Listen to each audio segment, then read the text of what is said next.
ఏలూరు జిల్లా Jangareddygudem area hospital technician ఆత్మహత్య రోగుల చావుకొచ్చింది. ఆసుపత్రి డయాలసిస్ సెంటర్లో టెక్నీషియన్ ఆత్మహత్య చేసుకోవడంతో స్థానిక సిబ్బంది విధులకు హాజరయ్యేందుకు భయపడుతున్నారు. డయాలసిస్ సేవలకు అంతరాయం కలగడంతో రోగులు తీవ్ర ఇబ్బందులు పడ్డారు. దీంతో రోగుల బంధువులు ఆందోళన వ్యక్తం చేశారు. అప్రమత్తమైన వైద్యులు రాజమండ్రి నుండి ప్రత్యేక టెక్నీషియన్స్ ను రప్పించి ఎట్టకేలకు డయాలసిస్ సేవలను తిరిగి ప్రారంభించారు.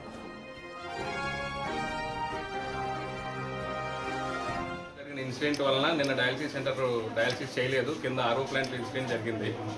ఆర్ఓ ప్లాంట్ మనకి రన్ చేయకూడదని ఇన్స్ట్రక్షన్ ఉంది. బట్ ఈరోజు రన్ చేయమని క్లియర్గా చెప్పారు.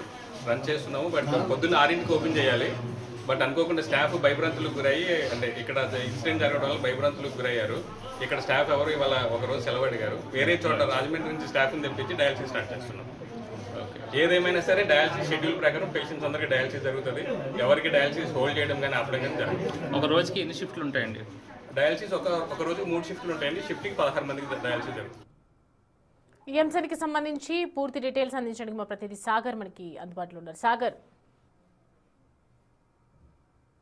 సౌమ్య, జంగారెడ్డిగూడలో డయాలసిస్ టెక్నీషియన్ సుధాకర్ ఆత్మహత్య ఘటనలో ఉన్నటువంటి కారకులపై చర్యలు తీసుకోవాలంటూ కూడా ఆ డయాలసిస్ విభాగానికి చెందిన సిబ్బంది డిమాండ్ చేస్తున్నారు. ఇప్పటికే ఎంఆర్పిఎస్ ఆధ్వర్యంలో రాస్తారోకో జరగడం కూడా జరిగింది. సుధాకర్ మృతదేహాన్ని వారి స్వగ్రామం తూర్పుగోదావరి జిల్లా తీసుకెళ్లి అక్కడ ఖననం చేయడం జరిగింది. మరోపక్క సుధాకర్ మృతితో జంగారెడ్డిగూడెం ఆసుపత్రిలో ఉన్నటువంటి డయాలసిస్ విభాగంలో కొంత గందరగోళ పరిస్థితులు నెలకొన్నాయని చెప్పుకోవచ్చు. సిబ్బంది హాజరు కాకపోవడంతో ఈ రోజు షెడ్యూల్ చేసుకున్న డయాలసిస్ పేషెంట్లు అక్కడికి రావటం, సిబ్బంది లేకపోవడం, వారు ఉదయం 6 గంటల నుండి కూడా ఇబ్బందులు పడడం జరిగింది. వెంటనే అపోలో ప్రతినిధులు అక్కడికి చేరుకున్నారు.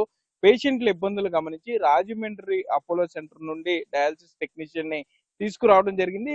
ప్రస్తుతం పేషెంట్లకు డయాలసిస్ జరుగుతుందని చెప్పుకోవచ్చు. మరోపక్క డయాలసిస్ సంబంధించి కొంత సిబ్బంది సెలవు అడగటం కానీ, ఏదైతే సుధాకర్ ఆత్మహత్య చేసుకున్నారో ఆయన సంతాపంగా వారి కుటుంబ సభ్యులు పరామర్శకు వెళ్తున్నాం కాబట్టి ఒక రోజు సెలవు అడిగారంటూ కూడా ఇన్ఛార్జి చెప్పడం జరుగుతుంది. మరోపక్క సుధాకర్ మృతికి కారకులైనటువంటి కొమ్ము పార్వతి, ములకాల వీర్రాఘవులు, వీరిద్దరికి సంబంధించి డయాలసిస్ సేవలను అపోలో డయాలసిస్ ఏదైతే పిపిపి పద్ధతిలో నిర్వహిస్తున్నారో వీరిద్దరికి కూడా డయాలసిస్ చేయకుండా నిరసన తెలుపుతామంటూ కూడా ఆ ఇన్ఛార్జ్ చెప్పడం జరుగుతుంది. ఈ ఇద్దరు పేషెంట్లకి సంబంధించి రాష్ట్ర వ్యాప్తంగా ఉన్న ఏ డయాలసిస్ సెంటర్ లో కూడా ప్రభుత్వం పిపిపి పద్ధతిలో నడిపించే అపోలో సెంటర్ లో డయాలసిస్ చేయబోమంటూ కూడా ఒక తీర్మానం వారు రాసుకున్నట్లుగా ఆ తీర్మానాన్ని డిసిహెచ్ఎస్ తో పాటుగా జంగారెడ్డిగూడెం ఏరియా ఆసుపత్రి సూపరింటెండెంట్ కూడా పంపిస్తామని చెప్పారు. మరోపక్క సుధాకర్ మృతిపై ఇప్పటికే విచారణ జరుగుతుంది. మహిళా డిఎస్పీ రవిచంద్ర ఇప్పటికే దీనిపై పూర్తి స్థాయిలో విచారణ చేస్తున్నారు. జంగారెడ్డిగూడెం పోలీస్ స్టేషన్ లో సుధాకర్ భార్య ఇచ్చిన ఫిర్యాదు మేరకు కేసు నమోదు చేయడంతో పాటుగా బిఎన్ఎస్ 108 సెక్షన్ తో పాటు ఎస్సీ ఎస్టీ కేసు కూడా నమోదు చేశారు. బాధ్యులు ఎవరైతే ఉన్నారో వారందరి మీద కూడా వారి ప్రమేయాన్ని బట్టి వారి శిక్షలు ఉంటాయంటూ కూడా డిఎస్పీ రవిచంద్ర చెప్పడం అయితే ఇక్కడ జరుగుతుంది. Soumya, right Sagar, thanks for the updates.